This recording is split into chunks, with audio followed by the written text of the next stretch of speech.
right. So welcome everybody. Welcome to Recognizing Suicide Risk and Near-Term Suicide Warning Signs. This is one of our concurrent sessions running right now at the U of M Injury Prevention Center Suicide Prevention Summit. My name is Dr. Adam Horwitz. I'm a clinical psychologist and assistant professor in psychiatry here at the University of Michigan. We'll be moderating our session today. Again, thank you for being here. Some quick reminders before we get started. Firstly, this session is being recorded, but only the presenters and myself are visible and are able to turn on their audio or video. If you do have any questions during the presentation, please feel free to type it into the Q&A box on the right side of the screen. Again, if you were using that function earlier today, there's that level tab, and that was the one that was used for the plenaries, but for this session, the Q&As, there's a session tab, so please use that session tab when submitting Q&As, and when you do put in a question, we're going to have all of our presenters go and then have the Q&A session at the end. So we ask that when you do put that question in, to include which speaker that is directed to. Obviously, you'll be putting it in when that one's happening, but we're not going to get to it at the end, so that will be helpful just to make sure we know which question is being asked of which presenter. So our presenters will have 15 minutes to present. And also important to note that there are 2 other concurrent sessions happening. Again, all of these are being recorded, but at the same time, you're welcome to stay and watch all of this one and then follow up with those recording. If there's others at the other session that you want to check out during this, perfectly fine too. No hard feelings. But again, everything will be available for you to review.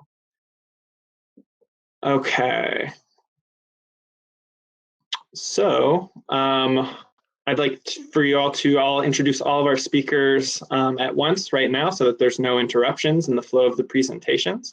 Our first presenter is going to be Dr. John McCarthy, who is the Director of Suicide Prevention Data and Surveillance in the Veterans Affairs Office of Mental Health, and he is the Suicide Prevention and Director, or Mental Health and Suicide Prevention, and the Director of the Serious Mental Illness Treatment Resource and Evaluation Center, which is one of 3 mental health program evaluation centers in the VA headquarters. Second, we'll have Dr. Courtney Bagge, who's an Associate Professor of Psychiatry at the University of Michigan and a research scientist with the VA Center for Clinical Management Research at the VA Ann Arbor Healthcare System. Our third speaker is Dr. Evan Kleiman, who's an Assistant Professor of Psychology at Rutgers University, with a secondary appointment in the Department of Health Behavior, Society, and Policy in the School of Public Health. And then we'll wrap things up with Dr. Eva Czyz, who's an assistant professor in the Department of Psychiatry here at the University of Michigan. So for each of the presenters, when it's your turn, we'll just have you turn on your audio and video and then turn them off after you're done. And we will get started with Dr. McCarthy. Great, thank you, Adam. Okay.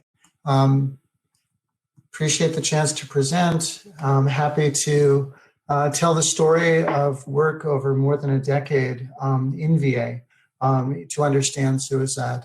And I'll also note the many contributions from my colleagues in the Department of Psychiatry at the University of Michigan. Next slide. Okay, so the presentation today will cover, get my computer to cooperate, veteran suicide, just an overview of that. Work that we've been doing since 2007, really, on suicide analytics in the VA health system, the development of the VA suicide predictive model, which has really had a large impact, implementation of a national VA health system clinical program to support veterans who are identified as at high risk, findings from the ongoing evaluation of the effectiveness of this program, and then I'll just have a few comments about developing work to enhance this algorithm. Next slide.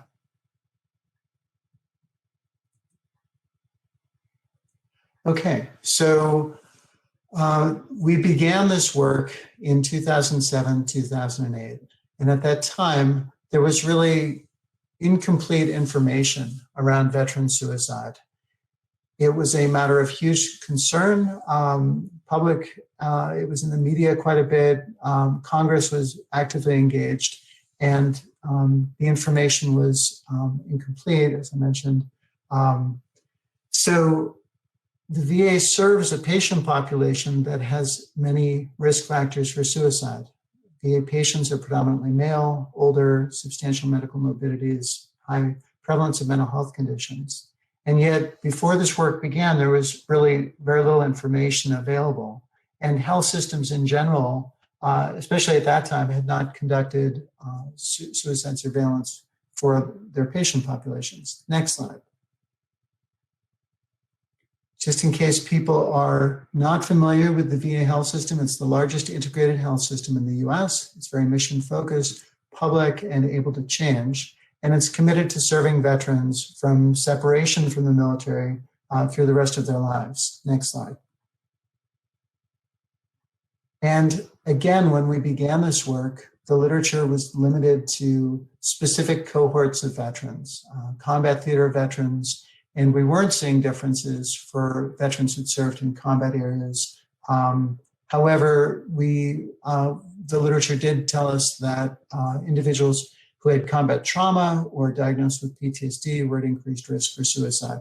It was very incomplete. Next slide. Okay, for some reason I'm not seeing the slides. So are they still being shared? Hope so. I'll continue. So this is now slide 6. So the information on suicide for veterans, there were mixed signals from different studies. Again, some suggesting that veterans had elevated risk, others that there wasn't a difference. Next slide, slide 7. So we began work in VA at SMITREC, which is an Ann Arbor-based VA program evaluation center, looking at suicide among all patients in the VA health system. And we relied on VA data. So this is now slide 8, next slide. And looked at the National Death Index data, conducting really the largest searches of the National Death Index at that time. And this provides death certificate data from state vital statistics offices for VA patients. The analyses, next slide, slide 9, were distributed to the field via memos to the field, support clinical leadership, briefings to leadership, congressional testimony, and lots of publications. Next slide, slide 10. So clinical memos to the field were a mechanism for getting information out about findings from this work. Findings, for example, showing that patients with chronic pain, patients with TBI, patients with major depression who'd served in Iraq or Afghanistan, patients in VA nursing homes had an elevated risk for suicide. Next slide, slide 11. So we also demonstrated that among patients in the VA, suicide rates were elevated relative to the general population. Next slide, slide 12. That mental health conditions were associated with elevated risk. Next slide. The contextual factors, rural, urban differences in suicide with elevated rates in rural areas. Next slide, 14. Also found that suicide rates were higher among veterans who were coming to the VHA for care than those not. Next slide, 15, traumatic brain injury associated with increased risk. Next slide, work on service in Iraq or Afghanistan. And next slide, slide 17, we developed the VA DoD Mortality Data Repository, which now includes information on suicide for all veterans, regardless of whether they've engaged in VA healthcare. So all of that work provided the VA and VA clinicians and VA leaders with lots and lots of signals about suicide risk. Next slide. Another mechanism for getting out information has been the annual report, which you can find the link here or simply Google Veterans Annual Report. And so this shows, next slide, slide 19, that the number of vet suicides is substantial. In 2018, the most recent year, 6,435 suicides. Next slide, slide 20. Rates are elevated among vets as compared to non-vets, both in crude and age and sex-adjusted rates, I should say. Slide 21, rates are elevated and have been long elevated among vets in VHA care. Next slide. that rates have been rising among younger veterans. Next slide. The rates are elevated among male veterans relative to female veterans, and for both groups, rates are higher for veterans than for non-veteran men and women. Next slide. Also, we've shown differences by race and race ethnicity. Next slide, 25. Lots of information on mental health conditions and suicide risk over time. And slide 26, we've looked at the method of suicide among veterans, finding that veterans are far more likely when dying of suicide for their suicide deaths to involve firearms. Slide 27. However, from all of this information, it was clear that providers in clinical practice were looking for additional signals about what might indicate elevated risk for suicide. Despite all of the good work that was in place, it was important to use the data to come up with a new approach. Next slide. So the idea of developing a predictive model for suicide has been something that's been discussed since the 1950s. It was questioned whether it would be useful back in the days when people who are at elevated risk might all be institutionalized to reduce their risk. However, with a variety of treatment practices, applying something like this became more feasible. And so in 2013, Ira Katz and colleagues, and I was part of that, applied these techniques in VA. Next slide. So we wanted to identify a subgroup of patients at elevated risk. In brief, we developed a predictive model using 381 variables from the VA's electronic health record and documented that risk was concentrated among individuals who were identified from this model, and that risk persisted over time. To facilitate implementation using machine learning techniques with support from Ron Kessler at Harvard Medical School, we developed a more parsimonious model that facilitated implementation with 61 variables. I'll skip slide 30 on the methods. Short version, we had a model development and validation data sets, separate split samples, each with over 1 million patients. Next slide, 31. So this work was published in the American Journal of Public Health, showing substantially elevated risks and risk concentration. Next slide. And that's shown here. So we can see, and let's focus on the green lines, that for the people in the top 0.1% predicted risk, the suicide rate in the first month was about 1750 per 100,000, really, really high, and remained above 500 per 100,000 through 12 months.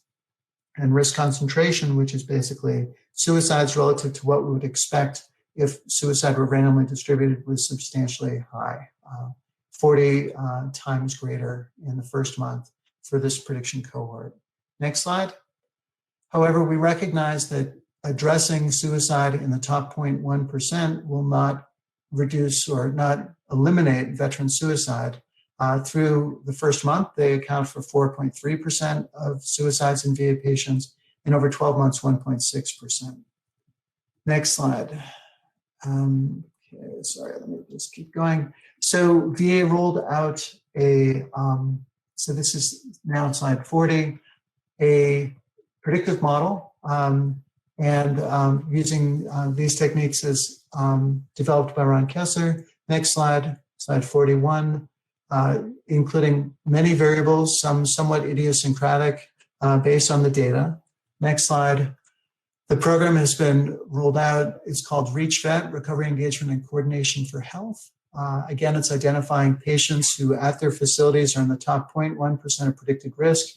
And this provides information to providers and prompts them to act. Next slide, slide 43.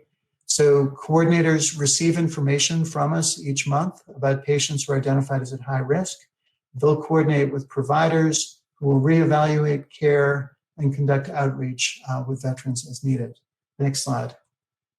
So the effectiveness evaluation has been underway for some time. We have work under review on that, and also we have a report for Congress under review.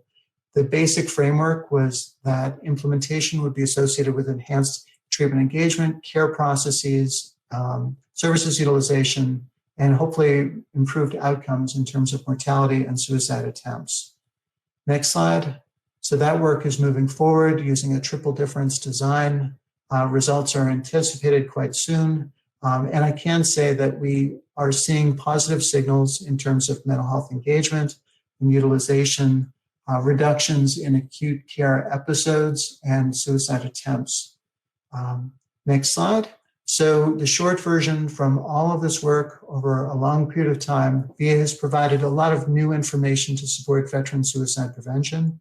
It's also included development of the country's first implemented suicide predictive clinical program using predictive modeling. And VA really acted quickly from the paper, which was first published in 2015, to implementation in late 2016 with the parsimonious model published in 2017. And the program has been effective in enhancing access and engagement and reducing risk among VA patients. There's a report in development for Congress, and we're also doing further work looking at the efficacy and effectiveness of the model across patient and geographic groups. And this work reflects VA's long-term commitment to suicide prevention and development of surveillance and infrastructure to allow this work. Thank you.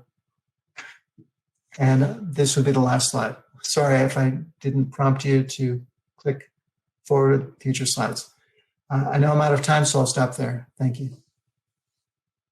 Hello, my name is Courtney Bagge, and I am very excited to tell you a little bit about a multi-site trial that I conducted with my MPI, Kenneth Connor.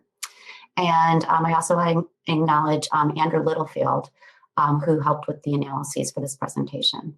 So it's called a controlled examination of acute warning signs for suicide attempts among hospitalized patients. Next. I'd like to acknowledge my grant support and also some previous presentations at the WHO where I presented some of this. Next.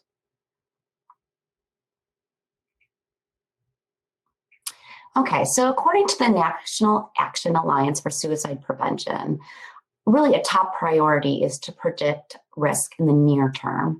So we're talking about the next hours or days. Now, the vast majority of research to date has identified who is at risk. So we're talking about major depressive disorder, groups that do not vary, where the characteristics wouldn't vary day by day. And what John has just described is taking it a whole nother level, where you're looking at algorithms to predict who is at highest risk. And this should actually say that interest is not to just who, but also when. So one thing I'm very interested is in the near term as far as hours or days. So why did a patient attempt suicide today compared to a previous day? And they were also at high risk, but they did an attempt. So even the day before, what was unusual or different for that patient?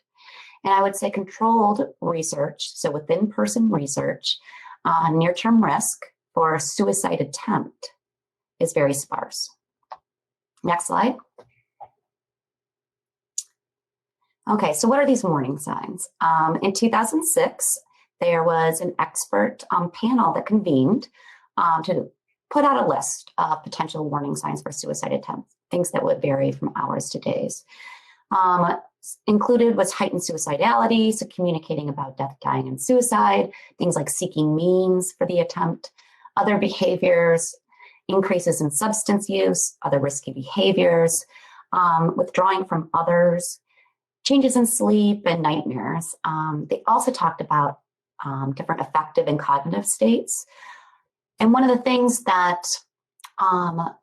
came out of this is that this was the first step. It was descriptive in nature because most research was looking at longer time intervals and not also within subjects. So I'm going to be focusing on today for this presentation behaviors, so heightened suicidality and other behaviors, given the focus that these can be observable to others.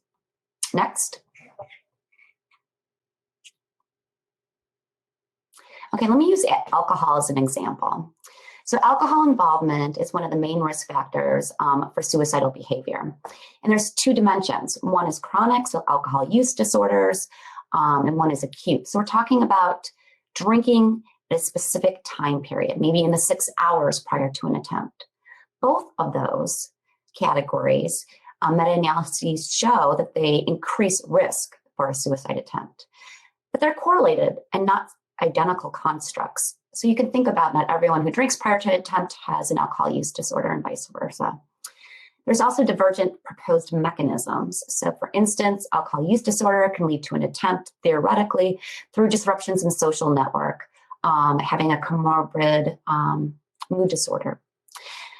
Acute alcohol use, we're really talking about state-related changes. So if you're in a negative environment and you're focused on your distress, you can get tunnel vision after drinking on that, which is very similar to what we would think of as cognitive constriction in the suicide field.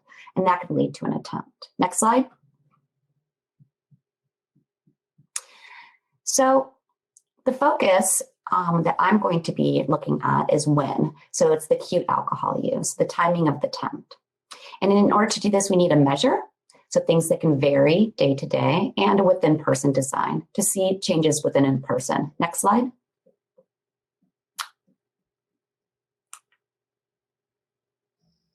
So in terms of measure, we have the timeline follow back for suicide attempts, which is based on the timeline follow back for substance use. But instead of looking at days, we look at the hours prior to an event, which was a suicide attempt. Uses a calendar method. You kind of recreate that period of where you were, what you did, and then you look at each of the hours and you kind of fill in what you're interested in, those exposures. So for instance, telling someone that they were thinking about suicide, where did that occur? Where did they use substances? So when did they start drinking? When did they stop drinking? How much? Negative life events. And then I also mentioned affect and cognitions, but it's not a part of this presentation. Next slide.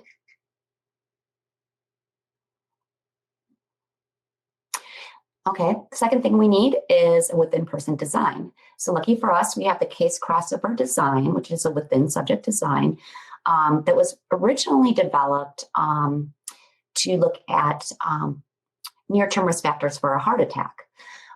Each individual serves as his or her own control. So instead of having one group of individuals who have attempted suicide compared to another group that hasn't attempted suicide and comparing something like alcohol, you would have the same individual. So at one period, if you look at, if I had a pointer, the 6 hours prior to the attempt would be the case period, and the 6 hours the day before, the match 6 hours, would be the control period, and you would look at those two periods. What is beautiful about this design is that anything that doesn't vary hour to hour or day to day is controlled by design. So for instance, I'm a woman today, and I'm a woman yesterday.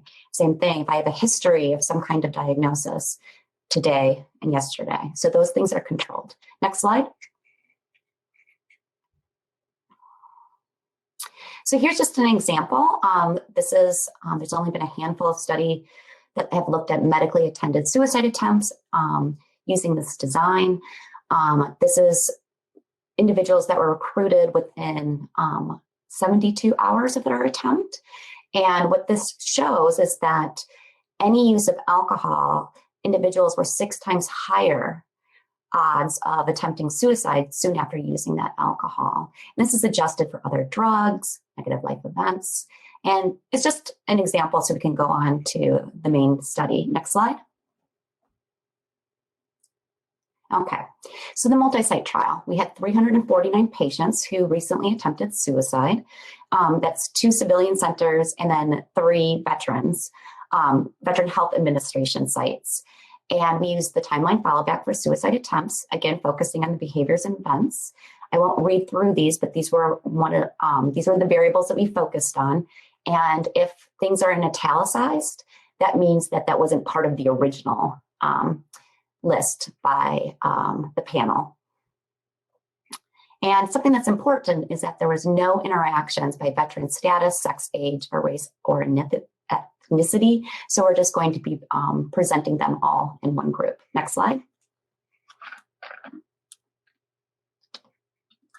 Okay, so let me orient you to this. On the left, we have our exposures. So these are our behaviors and events. Next slide will be events. Then we have in the pink, oh, can you go back? Previous slide? Thank you. So in the pink, we have the 6 hours prior to the attempt. This is the percentage of individuals. And then in the green, we have our control period, the match 6 hours the day before. So for instance, 26 or 27% of individuals told someone they were thinking about suicide or death or dying on the 6 hours prior to the attempt, compared to the day before, which was about 6%. Now, what's really important here is that prevalence is just being used here. So you can see how often these things occur, but it doesn't give us a risk. What we have to do is to be able to, it's the same within the same individual. Did they have a suicide communication on one day, but not the other? We would expect it to occur more often for that individual on the case day versus the control day, which is our odds ratio. So that's the blue column. So anything that's in this yellow box was statistically significant. This is, again, univariate. I'll show you the final model. So suicide communications, prepping of personal affairs, use of alcohol, and then other risky behaviors. So you can think of that as driving very fast, those kinds of things. But nightmare, flashback, we didn't see an effect, which doesn't mean that they're not important. It just doesn't mean that they were able to look at near-term, increased near-term risk. Next slide. Okay, so these are looking at negative life events. Again, these are univariate, and these are different categories. So one of the things that we did find is that interpersonal negative life events, experience, let's say, of a romantic relationship breakup or a fight with a partner or a family member, showed a large risk, 4.5. Next slide. Here's our final model. And what you can see here, so it's the adjusted odds ratio, that all of them went down a little bit. Everything is significant with the exception of risky behaviors. So I put everything in the same model that showed a univariate or a bivariate association with the suicide attempt. And then risky behaviors fell out. So I do want to highlight personal affairs. That is the lowest base rate. It has the highest effect, but it has a huge confidence interval. So that's one thing that I wanted to highlight. Next slide. Okay, big picture here. So near-term risk research on a medically attended suicide attempt is really in its early stage, or just a non-medically attended suicide attempt. As far as kind of what are those factors. Jane Pearson was talking about there's a lot of stuff on the horizon, and so I'm very excited to learn more about that. So what this research shows that there's empirical evidence of warning signs for a medically attended attempt, things that varied in hours or day shortly before the attempt. We couldn't include potential warning signs. For instance, for my study, everyone sought means because they all were attempters. So that's not something we could look at. And it's very also hard to look at withdrawal, like social withdrawal in that kind of context. I want to highlight this was retrospective. So just like the regular timeline follow back, people were, though, hospitalized within 7 days of the attempt and assessed. But we can't say anything about causality. One thing I do want to highlight that I think instead of saying it's prospective, this way of doing it, or retrospective, distal or proximal, or who versus when, what we really need are studies that really integrate all of these different types of way of getting at this low base rate phenomenon. Next slide.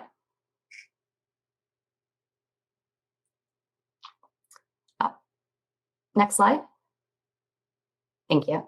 So what are the clinical implications? I could probably have a whole presentation on this. I'm also a clinician, so I use these strategies with recent suicide attempters, especially in the psychiatric inpatient unit.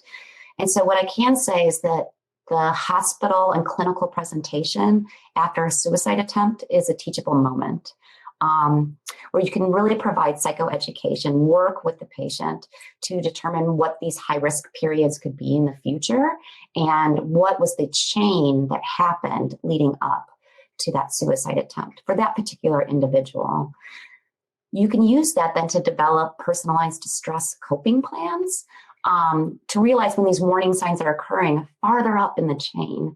So we don't have to wait at this point to know that we should be enacting coping strategies. This can also help patients use skills that serve the same function. So for instance, if someone wants to do something to escape, you can offer something that is more adaptive. If they want to escape and just kind of really get into be a distracting video game, right? It would just kind of get them in that, out of that kind of tunnel vision. Is just one example. Next slide. So I would like to acknowledge over 700 individuals who attempted suicide and participated in one of my studies. Research personnel, especially Heather Vogel, who is my project coordinator currently, and then also all my past research staff. All my collaborators on this multi-site trial. So again, I mentioned Dr. Ken Connor was my multiple PI. We had lots of site PIs and collaborators, and I want to acknowledge them here. And also funding agencies that I've been fortunate to receive funding for this line of work. Next slide. And that concludes my presentation, and I look forward to questions at the end. Hi, my name is Evan Kleiman, and I'm going to talk to you about, wait, I don't have my camera on. Clearly the presentation is much better now. So hi, my name is Evan Kleiman. Now you see what I look like. And I'm here to talk about how can new technologies help us better understand suicidal thoughts and behaviors. Next slide, please. So I'm going to start with some brief answers. So technology can help us understand what suicidal thoughts look like as they actually occur. This is something that's not particularly novel in other areas of science like biology, chemistry, ethology. In those fields, we've understood phenomena of interest by directly observing and studying them as they occur. We have done less of this in suicide. One big reason for this is that until recently, we haven't really had the tools that allowed us to directly observe suicidal thoughts and behaviors as they occurred. Next slide, please. So today, I'm going to talk about 3 areas in which we've used technology to better understand suicidal thoughts and behaviors, primarily based upon observing what happens when people are having suicidal thoughts. I'm going to start by talking about some of our basic descriptive research. I'm going to move to how we've taken that descriptive research to actually classify different types of suicidal thinking. And then finally, I'll end on some of our future directions to talk about the work we're doing to hopefully move from assessment to actual prevention of suicidal thoughts. Next slide, please.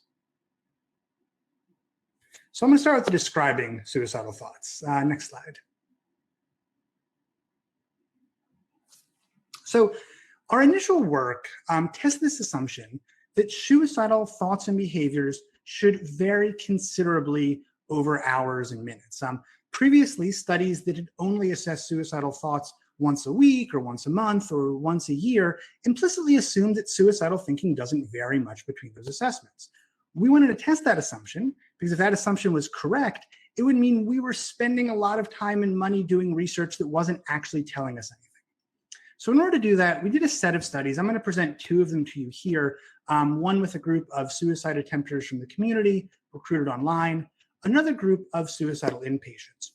We asked them for several weeks, questions throughout the day. The questions I'm going to focus on are questions on the desire to kill oneself, the intention to kill oneself, and then the ability to resist the urge to kill oneself. So that is our 3-item, at least at that stage, we've improved it now, conceptualization of what suicidal thinking might look like in the moment. Next slide, please.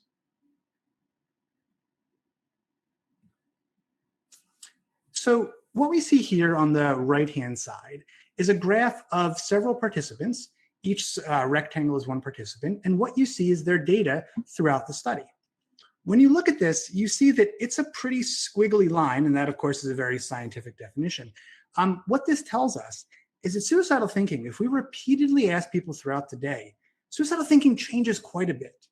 In fact, to kind of quantify that, we found in the 2 main studies I'm discussing here, about 1/3 of the observations differed by a standard deviation from the prior observation. What that means is that people were qualitatively different. They were more or less suicidal 1/3 of the time, and they were just 4 to 6 hours prior.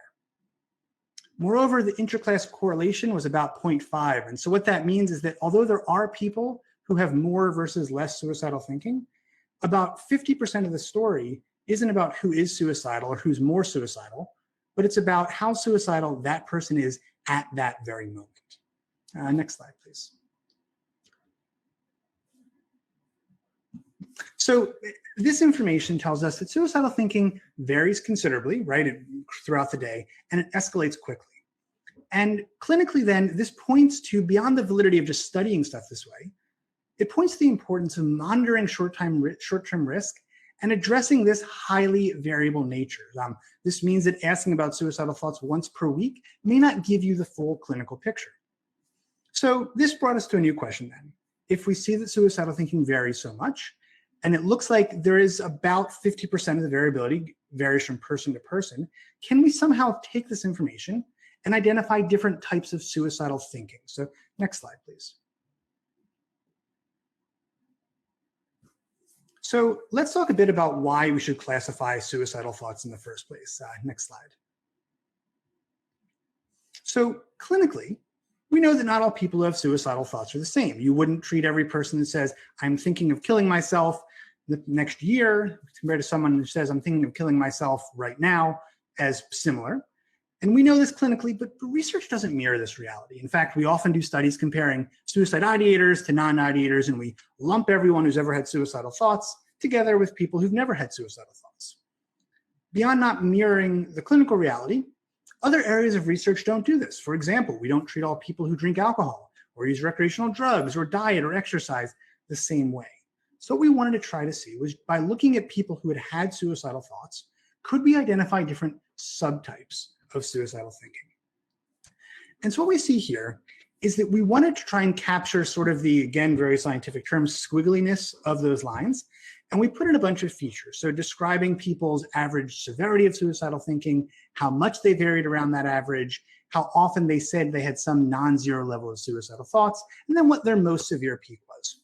We took all of those factors and we put that into something called a latent profile analysis. And we did that to see if we could take the data and use those data to identify different subgroups of people. Next slide, please.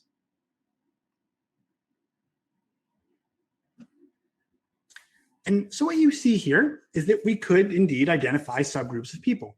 So what you're seeing here is one sample. We've replicated this. We get basically the same findings, which is really encouraging because it's always easy to find groups when you ask the computer to find groups, but we actually found reliably replicable groups. Across these 5 groups, some of the important things is, first, they're identified by both the average level of suicidal thoughts over a given period and how much someone varies around that average. The most notable group across our studies was the group of people that not only had a high average, but stayed at that high average throughout the study. So these are the people that repeatedly gave quite similar answers saying they felt very suicidal. Interestingly, this was sort of our first retrospective analysis. We found that those people were the most likely to have made an attempt in the month prior. That generated more questions and answers. And what we think now is that perhaps this is some indicator of malleability of suicidal thought. So in the time leading up to a suicide attempt, people may have very stable, high levels of suicidal thinking, and that level may drop as someone goes farther away from a suicide attempt. We're in the process now of following that up with a much larger, much longer longitudinal sample to see if this information isn't just useful to help us identify groups, but can actually tell us which people, which subgroups may be the most likely to attempt suicide. Next slide. So all of this work on assessment kind of creates this new problem. So we know that when people are suicidal, the desire to suicide can escalate quite quickly, it fluctuates rapidly, and that's probably a period of really intense distress. So what this means then is that the time when an intervention is needed the most, the time when someone is incredibly distressed, is the time when someone is probably least able to use the intervention. So if the ultimate goal of this work is to use technology to move from assessment to prevention, we should be able to use technology to take interventions and use them at a time and make them most effective at a time when people are incredibly distressed at the peak of suicidal thoughts. So that led to our final question that I'll talk about here is, how can we use new technology to make our interventions work better at times of high risk? Next slide, please. So I'm going to talk a bit about some intervention studies. We're doing a few different ones. I'm going to kind of lump them all together for simplicity's sake. Next slide. So across this whole area of research, moving from assessment to intervention, I want to be clear that the goal of my work in this area is to not create a new intervention. We have a lot of interventions for suicide risk reduction. Those interventions are effective. The issue is they could just be more effective, especially if they're delivered in a way that makes them accessible during the times they are most needed. So we're talking here about the times where someone is having these escalated suicidal thoughts that occurred over a matter of a few hours. They're feeling distressed. They probably aren't near a therapist, but they may have their phone with them. So how can we take what people learn in therapy, bring it out into the world, and make it easier to use using technology? Next slide, please. So what would that look like? How do we take an already effective intervention and use technology to make it more effective? Well, the first thing is the intervention itself should work in a time when people are feeling distressed. So we've taken interventions based off the Unified Protocol. The Unified Protocol is a transdiagnostic treatment that teaches ways that are easy to use for people to respond to uncomfortable emotion, like the distress associated with suicidal thinking. We also wanted to make sure the delivery method was easily accessible during a suicide crisis. So if someone is in an intense suicide crisis, they may not have kind of the cognitive capacity at the moment to step back and remember the things they learned in therapy, even if those things were helpful. So if we take the content and we deliver it in a discrete, easy to use smartphone app, we will hopefully be able to deliver therapeutic content in the most easiest, effective way possible. Next slide, please. So we're doing several different studies, basically around the same idea, because it's probably not that original. I keep doing the same study. But basically, what we do is we've developed some content with my collaborator, Kate Bentley at Massachusetts General Hospital, that takes the Unified Protocol and then delivers it both in person or telehealth, where people learn therapeutic content. Then we take the therapeutic content and deliver it to them on their phone when they're out in the real world. This allows them to do two things. First, it allows them to practice the skills they've learned in therapy. Second, it gives them an option to open up their phone, press a button, and practice and utilize the skills in a time of intense distress. Next slide, please. So this is pretty early research, and we have some promising findings. And so what you see on the right here are ratings from pre to post exercise use. And so what this means is we give participants in our study throughout the day chances to practice their skills. On the phone, it takes about 3 to 5 minutes. Before each practice, we ask them a variety of questions like how suicidal they are, how distressed they are, how agitated they are, and so on. And we do the same afterwards. What we found is that if we ask people how agitated they are before using this exercise and after, we tend to see a drop. We see the same thing in suicidal thinking, distress, negative affect, and so on. So this is promising. They are small but significant findings, although if you look at this figure, you'll notice that not everyone has a reduction, and not everyone actually even has a flat line. Some people feel more agitated. So although this is promising, it's very early research because it doesn't mean that this works for all people at all times. Next slide, please. So what are the conclusions here? So smartphone-based real-time monitoring technology lets us describe suicidal thoughts in ways not possible before. From that, we've learned that suicidal thoughts vary considerably, and they can change rapidly over a very short period of time, which points to the clinical importance of assessing suicide risk as it occurs. We're also able to identify people based on how their suicidal thoughts vary. And finally, these technologies offer great promise to improve prediction of suicidal thoughts and the efficiency of interventions, but we really are just in the incredibly early stages of this work. Next slide. And thank you.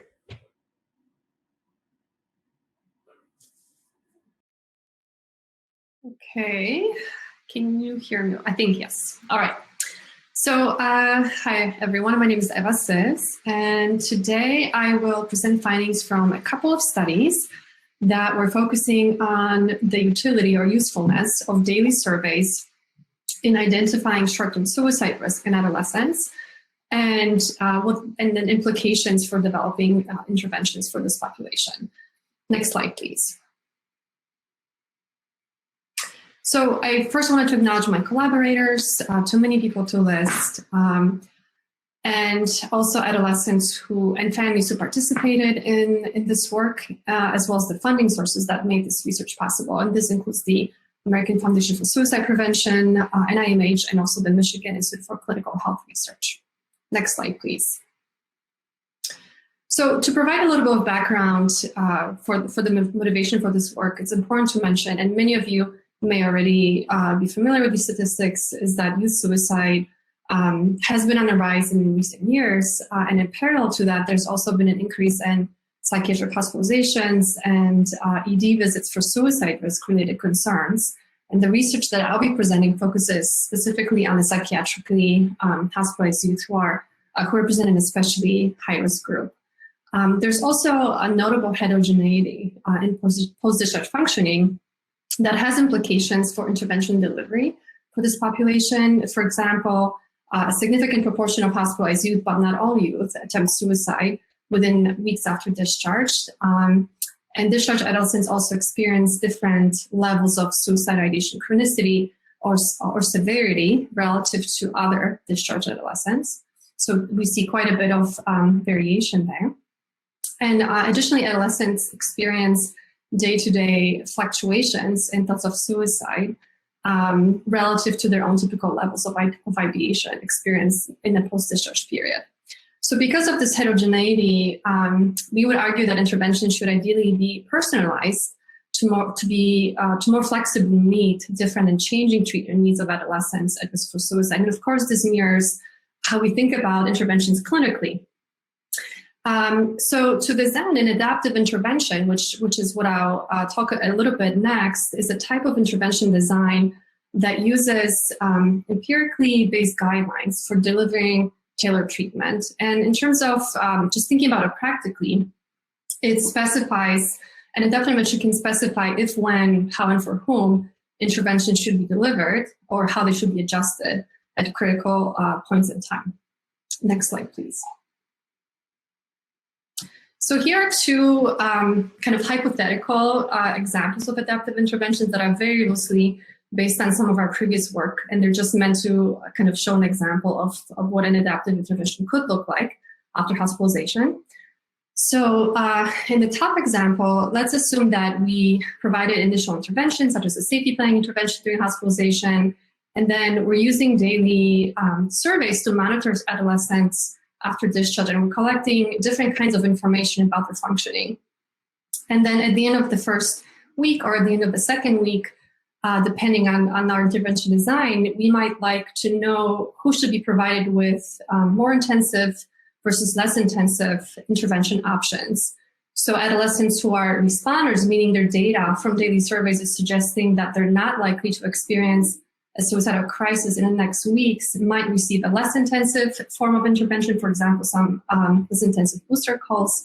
And those who are classified as non-responders, meaning their data is indicating they're likely to experience a crisis in the coming weeks, might receive a more intensive version of an intervention. So this is, of course, down to personalized interventions, but also to allocate resources such that more intensive treatments provided to those who may need it the most.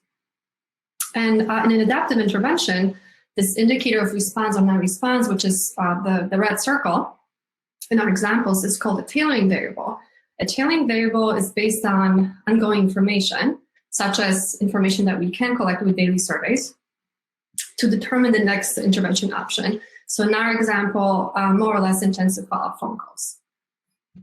And the second example of an adaptive intervention, which is at the bottom, let's assume that, again, we're monitoring adolescents' functioning using daily diaries, but instead of waiting until the end of the second week or the end of the first week after discharge, we're checking response status every single day for the duration of the monitoring period, let's say for a month after discharge. And so our intervention might involve providing some kind of supportive message or some kind of, tips for coping, for example.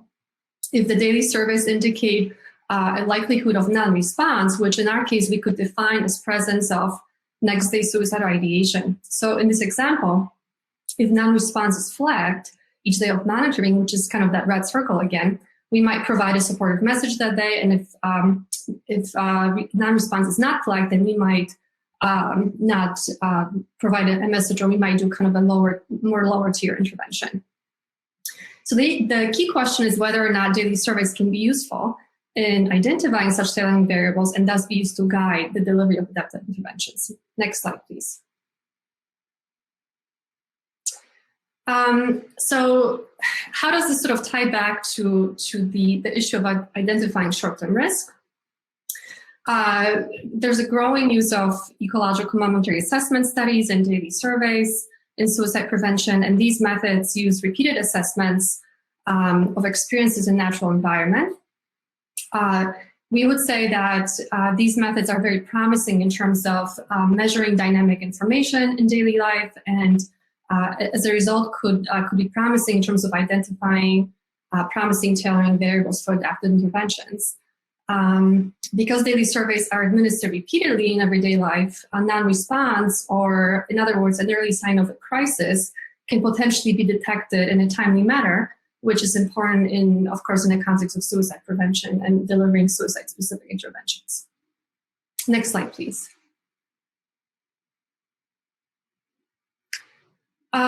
So the main questions that were guiding the two studies that I'll present is, do daily assessments have utility in predicting short-term risk?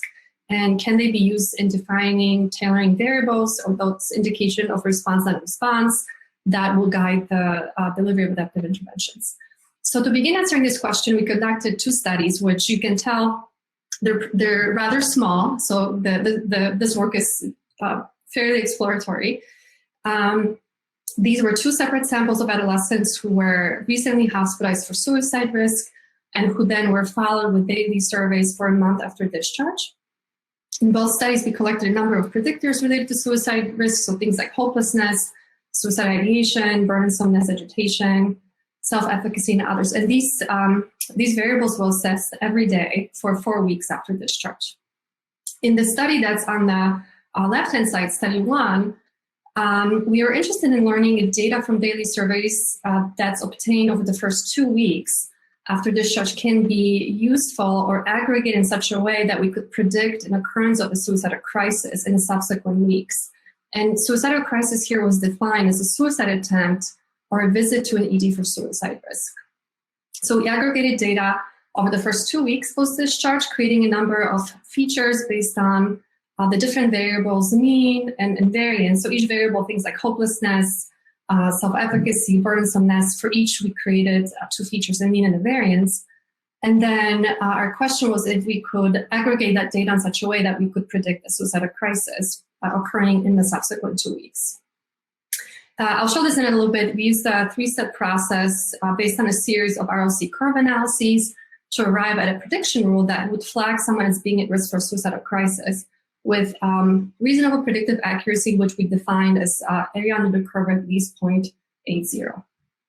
Next slide, please. So this slide shows results from study 1, where we used a 3-step approach to data analysis, as I mentioned. In step 1 and 2, we performed a series of ROC curve analyses with the outcome, again, of being a suicidal crisis. You'll note that the model numbers are not quite in order. This is because we can't really show all the models that were rendered with space limitations. But the basic idea was that in step 1, we essentially screened out predictors that had a weak association with the outcome of suicidal crisis. So in step 1, predictors were selected for further investigation. In step 2, if their standardized odds ratio or if their model's AUC was at least medium in magnitude.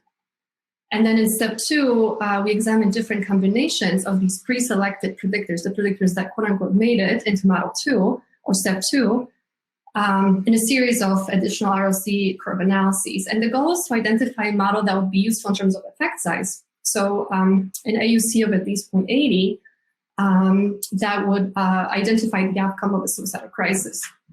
And I highlighted here 2 models. Model 4, which had the best AUC value of 0.91, and then another model, Model 1, that had an AUC value of 0.89. Either model would be acceptable. What was interesting in Model 1 is that it did not require assessing thoughts of suicide every day to yield a pretty solid prediction, whereas Model 4 did require asking about suicide ideation. So that model had the mean of invariance of hopelessness, mean invariance of self-efficacy, and mean invariance of suicide ideation. Ultimately, that's the model that we selected as the best performing model. Next slide, please.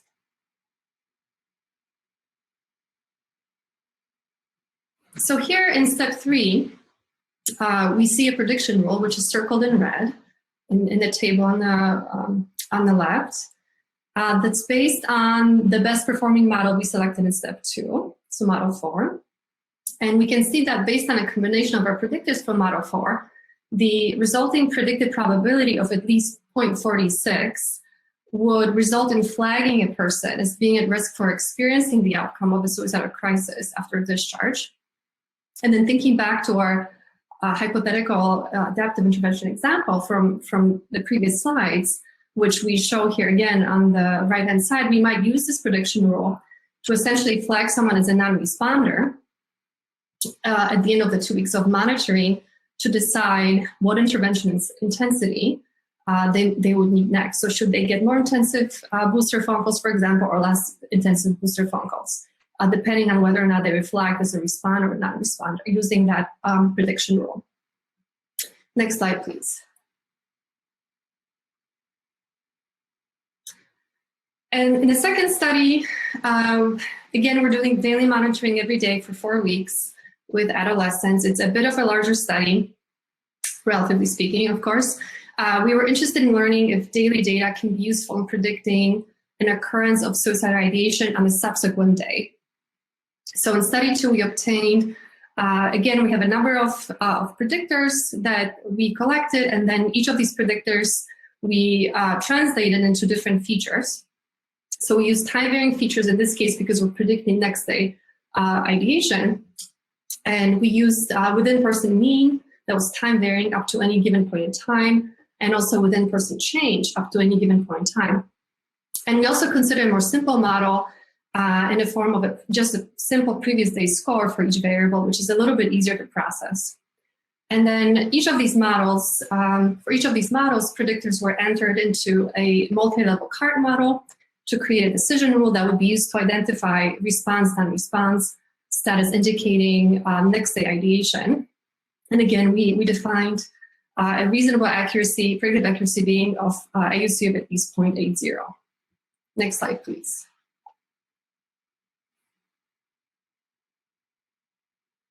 So this is a bit of a busy slide that's not super clear, but I'll do my best to try to kind of walk you through the results. So in the top left corner, we can see that a model that used within-person mean and change, so kind of the more complex model, if you will, performed a little bit better, resulting in a cross-validated AUC of 0.87. And this is what we use to create the decision tree that is on the right-hand side. And here you can see different paths that may result in flagging someone as a non-responder, which is marked as a yes at the very bottom. So there are different branches that could lead to someone being flagged as, yes, this person will have suicide ideation the next day, or no, they will not. And the most important variables included a combination of a mean and a change score for ideation duration, hopelessness, and self-efficacy, as well as boredom. So thinking back to our hypothetical example again, which is shown here in the lower portion of the slide, such daily data could be used to monitor response and non-response status based on these different variables, and the presence of a yes in red would indicate when to provide a support intervention on a given day. Next slide, please. So in summary, we illustrated the application of different methods that could be used to identify proximal signs of suicidal crisis, which was in study 1, or next day thoughts of suicide, which was in study 2, in a sample of recently hospitalized adolescents. Overall, the results suggest that daily data can be feasibly summarized to produce useful in terms of effect size indicators of short-term suicide risk. And such indicators, we argue, could ultimately be used to construct tailoring variables that would inform decision rules for adaptive interventions that would guide when and for whom treatment should be intensified or augmented following discharge. I think it's important just to emphasize that there may be, of course, other methods that could be used to measure such indicators of short-term risk, and methods that could potentially yield even better prediction. We wanted to use approaches such as the ROC and the CART-guided models that would provide a little bit more readily interpretable results. But again, there are other methods that could do as well, if not better. Regardless, additional research will be required to independently validate results stemming from this and other studies that seek to identify short-term predictors or tailoring variables to demonstrate their stability and generalizability before they could be used in any type of adaptive intervention in an actual real-world setting. And finally, we didn't address this in this work, but I think it's just an important consideration that we need more studies that could demonstrate how daily or EMA data can be practically implemented in clinical settings versus research settings. And there are a lot of key questions that could be asked about how such methods could actually be used to guide decisions or clinical decisions or adaptive interventions in an actual clinical setting versus a research setting. Next slide, please. And that actually concludes my talk, and thank you for listening, and I'm looking forward to questions. All right, so thank you everybody for our presenters. We'll move now into a Q&A, so actually all presenters can go ahead and feel free to turn their cameras on as we go through some of these. I'll start with, in order, so a question that came up, or a couple of questions that I'll ask for Dr. McCarthy first. There were a couple questions in the Q&A that were particularly interested. I know you shared a lot about the electronic health records and things like that, and obviously there was a lot of details. Maybe some folks couldn't have seen all those variables that say were included in ReachFed or other things like that, but some of the questions that came in had to do with the role of, for veterans, the role of PTSD, the role of substance use, rank, as well as how firearm and firearm ownership comes into the picture. Would you be able to share a little bit more about kind of how those factors played a role? Sure. So I can talk about what we did and what we found, but how they played a role, I don't think I can speak to very well. In general, with regard to PTSD, the story, the associations between PTSD and suicide are interesting. In unadjusted analyses, a diagnosis of PTSD is associated with greater risk. When we adjust for mental health comorbidities, it's often associated with lower risk.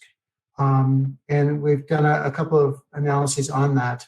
When I say that we can't talk exactly about the role individual variables play, it's because we're in this work not trying to understand the mechanisms by which individuals are at increased risk for suicide. Our goal was to identify which individuals were at increased risk. And so we really used a kitchen sink approach, taking lots of candidate measures and throwing them in. So it's difficult to distinguish kind of what is a particular predictor. The model began with, I think, 381 or 2 variables. We then boiled it down in a data-driven way to 61. PTSD was not included as one of the candidate measures. I'm fairly certain. Let me double check on that. So the diagnoses were arthritis, bipolar disorder, head and neck cancer, chronic pain, depression, diabetes, lupus, substance use disorder, and homelessness, but not PTSD. And that's not particularly surprising. In bipolar 2, Congress was asking, why is bipolar 2 not included when bipolar 1 is? It just it wasn't jumping out as a particularly significant measure. In terms of access to lethal means, we didn't have measures and couldn't include that. I think that's an important topic and concern, of course. I'm sorry, what were the other measures that you mentioned? Substance use. Okay.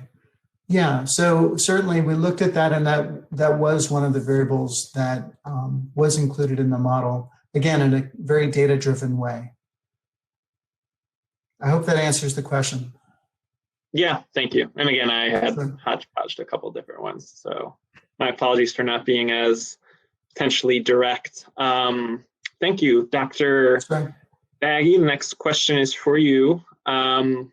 With regard to the follow back procedures, there was a question that came in just about having conversations with folks in clinical settings, whether that's the ED or elsewhere. Like, what do you see in terms of, I guess one question is, in these kinds of studies, like, do you relate back that information to individuals about what those changes were, degree of awareness of like that there were those changes? Are they surprised that those pop up, and how can we then use that for preventative or intervention kinds of approaches?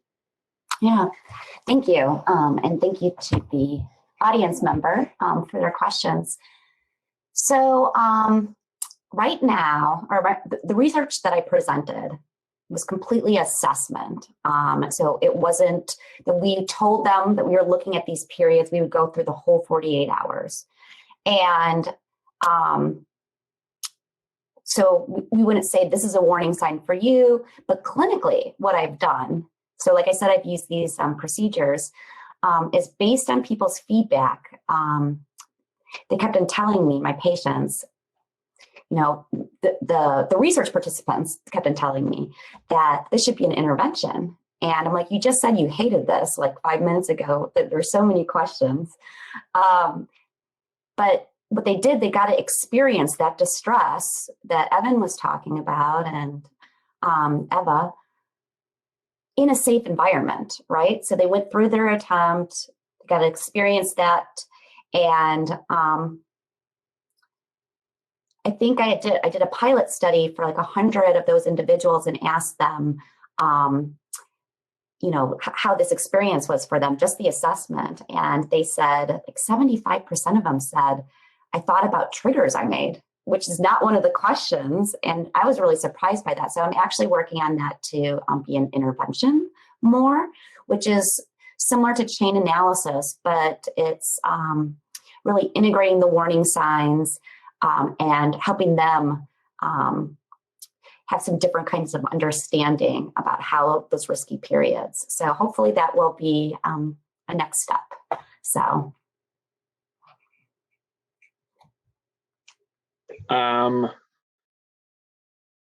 Dr. Kleiman, question for you next. There's some questions that came in that we're wondering about kind of just what those implications are for repeatedly kind of assessing for suicidal thoughts, and whether there are any risks to that, or, potential iatrogenic effects or other kinds of things, and how you factor that part in. Like, are there any, randomized studies where you look at kind of those who are getting it at these increments versus those who aren't, and whether or not kind of just being asked is making them aware of thoughts that might be there, and so they're able to report them versus if they weren't able to. So if you can talk a little bit about how you guys manage that, that would be great. Yeah, so questions surrounding the ethics of conducting this research broadly, right? These, I probably spend more time thinking about those questions than thinking about like the actual logistics of doing the research. So, you know, specifically, there's a range of questions we get. I think one of the most common ones is, you know, what are the risks of asking someone repeatedly throughout the day if they're suicidal? And so we've done a few different studies, right? Recognizing the idea, you know, is valid, that perhaps there is some iatrogenic effect. And so we've done studies ranging from qualitative studies to more assessment, but not actually experiments. And now we're beginning some experiments to try and figure out what happens when we ask people about suicidal thoughts. We have kind of two issues. One is the pure iatrogenic effect that seems thankfully to not be an issue, right? So this would be asking someone about suicidal thinking makes them feel more suicidal. We've seen kind of across the board, you know, some people will say they do feel more suicidal or more distressed answering questions about suicide, but the vast majority of people say either they don't feel more suicidal or actually feel better. They like being asked about suicide. It makes them feel understood, helps them check in with their emotions. And we've done that in some qualitative studies and more descriptive work. The other thing we've been really concerned with is, are people not necessarily having an iatrogenic effect, but actually sort of the opposite effect, where people are feeling suicidal, but reporting it less, because inherent in all the work we do is that we have to do something when someone's at risk for suicide. And so what we're also concerned with is, you know, if people figure out that 8 out of 10 on one of these questions mean we're going to call them and possibly send an ambulance to their house, do they start giving us 7, 6, or not answering at all? We're doing studies that it appears that unfortunately, yeah, there is a little bit of an issue where people begin to learn our algorithms. And so we're trying to figure out what is the best way to balance the need to help people with the need to get accurate information, because if we don't have accurate information, it sort of hurts the quality of the research, but also hurts our ability to help people in the first place. And so what we're doing now is beginning to figure out what are the ways to intervene, what are the ways to ask people how they want us to intervene, where we reduce the chances that people are purposely lowering their scores so they don't look as suicidal as they really are. Thank you. Yeah, no, I mean, that's such a delicate balance, and actually leads to a question that I was going to ask Dr. Czyz as well, because, you know, that same issue applies, right? On the one hand, just in this research app type setting where, like you're saying, they're figuring out the algorithms, and therefore they know that this type of response is, like you said, going to lead to a call or a ping or whatever else. And so might they underreport because they don't want that ping? The other question that I was going to ask too is just in general, we know that sometimes, particularly if there is kind of suicidal intent, or they've done some studies that show that kind of immediately prior to a suicide attempt, there might be a greater likelihood of not disclosing, you know, that those suicidal thoughts. And so how do you, Dr. Czyz and Dr. Kleiman too, if you want to jump back in afterwards, like how do you manage that, deal with that, work kind of with that phenomena in order to both have, you know, from the clinical standpoint, be able to do, or from the research standpoint, be able to do the research as well from a clinical standpoint of kind of capturing those folks who might just deny very late in the game? Yeah, I think it's an important question, and kind of adding to what Abner was already talking about. For our studies in particular, our population involved psychiatric hospitalized adolescents. So there's also the aspect of, you know, this is a really high risk group and they're minors, right? So the kind of threshold of responsibility or that sort of balance is also a little bit different, perhaps, if you're dealing with a different population, or especially with adults.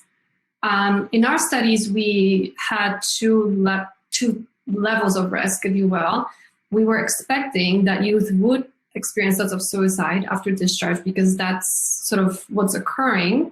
And we didn't want to be kind of reactive in terms of, you know, responding every single time someone has thoughts of suicide, because if you really think about it, you know, it also could feel pretty discouraging, perhaps, to someone who's trying to build their level of confidence in managing these thoughts.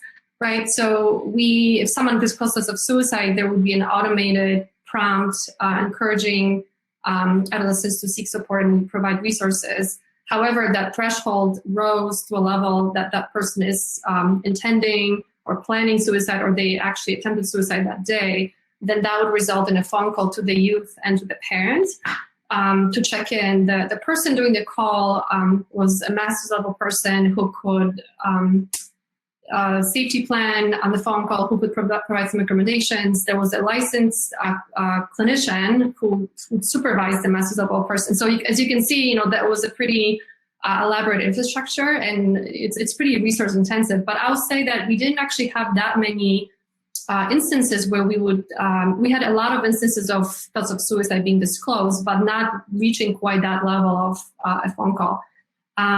So there is the potential that, of course, we discouraged, people from disclosing more after having learned, like, if I say this, then, I'll get a phone call. I think that's very real. And at the same time, I'm not quite sure what's the alternative in this setting in particular.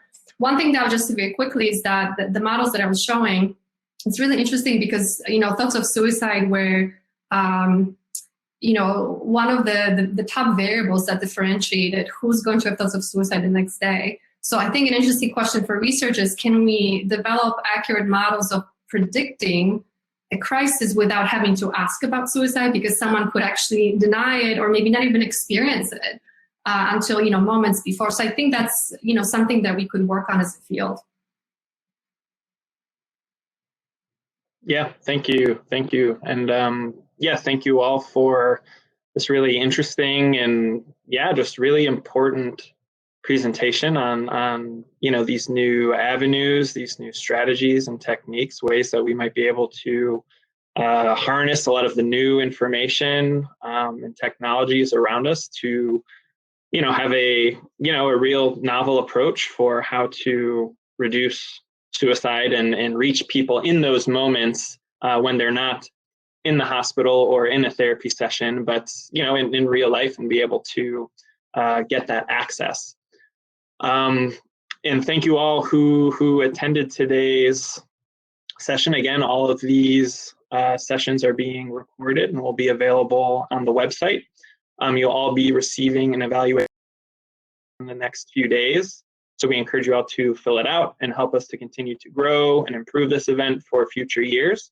And also, if you're interested in receiving or requesting continuing education credits, those surveys being completed will be a requirement. We want to encourage folks to attend an upcoming Ask the Expert Twitter event, which will be Tuesday, March 30th from 12 to 1 p.m. Eastern Standard Time.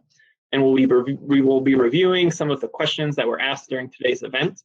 There will be more information about that on that Injury Prevention Center website. If you're not already a member of the Injury Prevention Center, you can go to our website at injurycenter.umich.edu and become one and get access to the monthly newsletter that has information on publications, updates, events, things like that. We're going to take a short 10-minute break. And then there will be the concurrent abstract sessions that will be taking place at 3:30 p.m. Again, thank you all for your attendance. Thank you again to our excellent presenters and for all your work in suicide prevention. And I hope you all have a great rest of the day. Thank you.